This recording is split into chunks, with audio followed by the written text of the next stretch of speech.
Yo. Let me get this set up real quick. I probably should have set this up at before the stream, but we're getting into it now.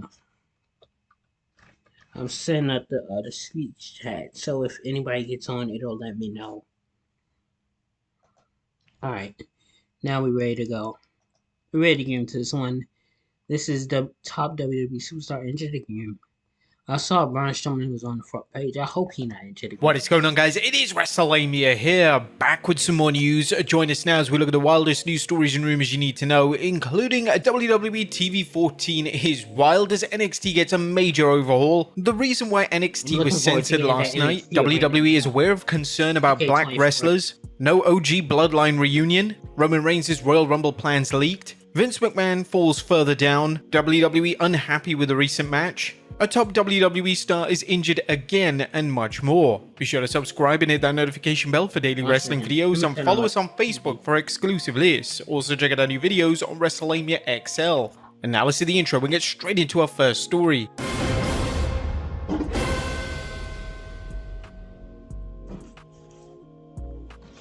Our first story looks at WWE TV14, who was wild with a major overhaul on NXT. Atop of today's news are reports on NXT's debut on the CW network and some changes that occurred during the season premiere. First, let's have a look at the new look. NXT received a makeover during its debut on CW. The show, which took place at Chicago's Allstate Arena, included plenty of surprises, including a new black and silver logo and a new opening video. They also had a short before the show, as Punk was sporting some rather familiar shorts. It's a good thing they didn't air that on the show, as that probably would have been censored. Did Punk get those shorts from Shawn Michaels himself from back in the Attitude Era? But moving on, there were new titles introduced. Now, the season premiere featured guest appearances by Shawn Michaels and Triple H, but the DX founders weren't just there for a cheap pop. Awaken to a world of wonder in Final Fantasy XIV Online. The Heartbreak Kid unveiled new versions of the NXT titles, with the new belts representing the black and silver motif. Triple H then showed up to pump the fans up for the show. Have you guys seen the new belts, and if so, what do you guys think about the design? We kinda like them. Next up, a new champion crowned. Our fans also saw a new NXT champion crowned as Trick Williams defeated Ethan Page to win his second NXT championship. CM Punk served as guest referee for the match and hit a GTS on Page after the match. But why was NXT censored? Well, fans are asking why the CW network censored some fan chants on Tuesday's premiere. There are reports that the holy shit chants were censored, but PW insiders Mike Johnson weighed in on the censorship, suggesting that CW may have had to censor the chants because the CW is a broadcast channel as opposed to a cable channel like NXT's previous home, the USA Network, and they're subject to different standards. Next up, WWE aware of concern about black wrestlers. Is the WWE aware of the complaints that male black wrestlers have been underrepresented on WWE's PLEs? Well, a new report from Fightful Select reveals WWE has been made aware of it. It's a thing that I don't think that came to mind necessarily. I've never heard anyone say, yes, this was intentional or anything like that. I did hear people saying, well, that's obviously something that will be addressed now, but we'll see how it's addressed. It's more about black male single talent getting featured. Do you think that black wrestlers on WWE television and PLEs are being underrepresented? Let us know in the comments down below. Next up, no OG Bloodline reunion. Now it looks like fans will see Roman Reigns battle Solo Sikoa's bloodline in a War Games match at Survivor Series, as many fans have speculated. However, WrestleVotes is reporting that Roman's team might not be who fans suspect. The stronger that Jey Uso looks as Intercontinental Champion and now officially a singles champion, it's not to say a Bloodline versus Bloodline match won't happen at Survivor Series, but it could be a different variation of superstars than the ones that everyone is anticipating. I do think that the Solo Sikoa-led Bloodline will be involved and Roman Reigns will be on the opposite team. Could it end up being both Usos and Sami Zayn like the internet expects? Yeah, but there's a real possibility it's another 3 superstars. Do you guys think that Roman Reigns should get the OG Bloodline together for a War Games match? Let us know in the comments down below. Next up, Roman Reigns' Royal Rumble plans leaked. Now, the 2025 Royal Rumble could see a big change, as WrestleVotes is reporting that Roman Reigns could end up competing in the Rumble match itself. Reigns is being advertised for the show, which is no surprise. However, what is a surprise is him competing in the match itself. From just the short questions that I asked that I got back, he's probably more likely to be in the Rumble for the first time in a while as opposed to a single standalone match. Roman's on the Rumble poster, likely to be in the Rumble match. Roman has spent the last few Rumbles defending his Undisputed Championship, so it'll be interesting to see whether he wins the Rumble, and if so, who he decides to challenge at WrestleMania 41. Next up, Vince McMahon falls further down. Oh, how the mighty have fallen. That's definitely been the case with the former WWE Kingpin, whose reputation is in tatters and now is no longer listed in Forbes' 400 wealthiest list. Ringside News commented on the new report, Vince McMahon is not on this year's list. He was ranked number 366 last year with a net worth of $2.7 billion, but he's now dropped off the list in 2024, now valued at $2.5 billion. It is to be noted that McMahon is currently ranked at number 1,286 worldwide. Next up, WWE unhappy with recent match.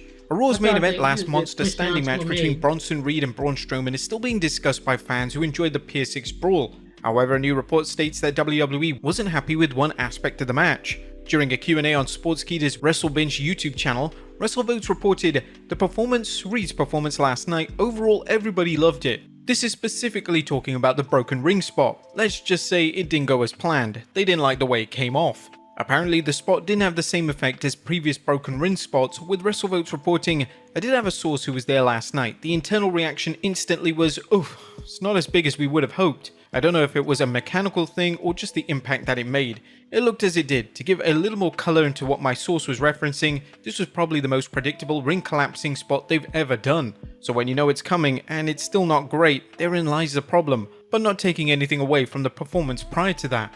The WWE shouldn't complain about the spot because it's been used enough times to lose its novelty. While it's still used sparingly enough to still mean something, it's unlikely it'll ever mean as much as to when it first happened. This should remind the WWE that it needs to restrict certain spots to once or twice a year, such as wrestlers being speared through the security barrier. Do you guys think the ring break was a bit of a flop? Let us know in the comments down below. Next up, Matt Cardona discusses not being signed by AEW or WWE. Matt Cardona, aka former superstar Zack Ryder, is surprised that he still hasn't been contacted by WWE or AEW about being signed with either promotion. Cardona, who was released from the WWE in 2020, has spent the last 4 years dazzling fans on the indie circuit. Still, he told Walkway to the Fight Club Steve Mulhausen that he's disappointed. Cardona explained he doesn't want to sign a contract just to be on a roster, but he's still shocked. I'll be completely honest, I don't know what the F is going on. I've done everything there is to do. I'm legit shocked that I've not gotten an offer from any company. That's not being egotistical, that's me being realistic. I've done all there is to do. What else can I possibly do? But I can't let this run be fueled by bitterness or negativity. It was never, oh, I gotta prove people wrong. It was, I've gotta prove my fans right, and I feel like I've done that. Now Matt said he knows getting bitter is the wrong route. If you're not a profitable trader, after working with me in 8 weeks, I will personally hand you $7,000. And I'm confident in making this offer because I've worked with to take, but will he feel that way in another 2 years if he's still not signed? Next up, a top WWE star injured again. That was bad news for Braun Strowman as the monster among monsters didn't emerge unscathed from his epic bout against Bronson Reed on Raw. Brian Alvarez reported on the recent Observer Live that Strowman was hurt during the hard-hitting match. I did get it confirmed. If you watched the Raw show last night, the last monster standing match, they went to a commercial break and they came back and Braun Strowman got hit by Bronson Reed with a Samoan drop. According to Alvarez, it quickly became clear that Braun was legitimately hurt. Braun Strowman grabbed his thigh/groin area, and then they were going to do a spot where he knocked Bronson Reed off the apron through some chairs. Strowman starts running, and I knew immediately this guy's hurt. He normally can't run all that fast, but he couldn't even walk the ropes. He was limping the ropes. Alvarez noted how the referee tried to salvage the situation when it became apparent Strowman was legitimately hurt. He knocks Reed off the apron and there was a long period where he just kind of laid there in the corner and the refs furiously communicating with the back. He may have torn his groin is what it's looking like. That's certainly what they thought yesterday. So far there's been no follow-up on Braun's condition and whether he'll be out of action. This is the latest setback for the big man who missed considerable time after neck surgery. Let's hope it's nothing serious and we're wishing all the best for Braun Strowman. Next up, fans unhappy with fake bloodline story. Now it looks like the recent tweets concerning Anoa'i family member Journey Fatu were part of an ill-conceived storyline rather than an actual crisis. Fans became concerned when Juicy Fano tweeted on 29 September, I don't know where you are brother, miss you Uso. Please if you see our Uso Journey Fatu, please contact me ASAP. Please use the following hashtag if you see him around. Hashtag where's Journey. Fans became legitimately worried about Journey, who is Jacob Fatu's brother, but it eventually came out that Journey was working the fans with an angle. Ringside News reports that AEW producer Chris Hero called out what some might call out a publicity stunt gone wrong. Hey everyone, this is a work, an incredibly ignorant work. To anyone involved with this, you should be ashamed of yourselves. Delete it, apologize, and never do any dumb shit like this again. I don't care what the QR code leads to, take a look through the comments/quotes, and sadly you'll see people who have been misled. I'm so embarrassed to see this, especially when loved ones across the country are actually missing from a very real tragedy. Shame on anyone sharing this in an effort to push a dumbass storyline. According to the report, Hero deleted the tweet, however it may have spurred Juicy to apologize. As Hero pointed out, people in the southern United States are dealing with a calamity due to the recent hurricane, with family members and friends searching for missing people affected by the storm. Juicy tweeted an apology saying, "Unfortunately, I wasn't aware of the situation that is currently happening in the real world. I want to apologize for my ignorance to current world events. I am sorry. To those who I have offended with this, I apologize sincerely." And finally, an injured superstar on the comeback trail. And last but not least, Dakota Kai is letting fans know she's training hard for a comeback following the meniscus tear she sustained in August. She posted a video on Instagram showing her training for a return. Wrestling News provided information on her recovery, saying the expected return timetable being 8 to 10 weeks on the sidelines as a result. It was reported that there was a lot of sympathy for her as she is well liked and respected. The popular Damage Control member was out of action for almost a year after she tore an ACL. Some fans were surprised when the WWE brought her back to appear at ringside despite Kai not being cleared to compete. This brings up the question whether injured wrestlers should stay at home until completely healthy. A recent story suggested that AEW star Adam Cole, who broke an ankle, has been out of action for over a year and was taken off the road due to concerns that traveling to appear on TV was impeding his recovery. But there you have it, folks, the wildest news stories and rumors you need to know. Be sure to leave your comments down below, and I'll see you next time with some more wrestling content. Alright, thank y'all for watching. I'm gonna see you on the next one. Y'all stay tuned. We are out of here.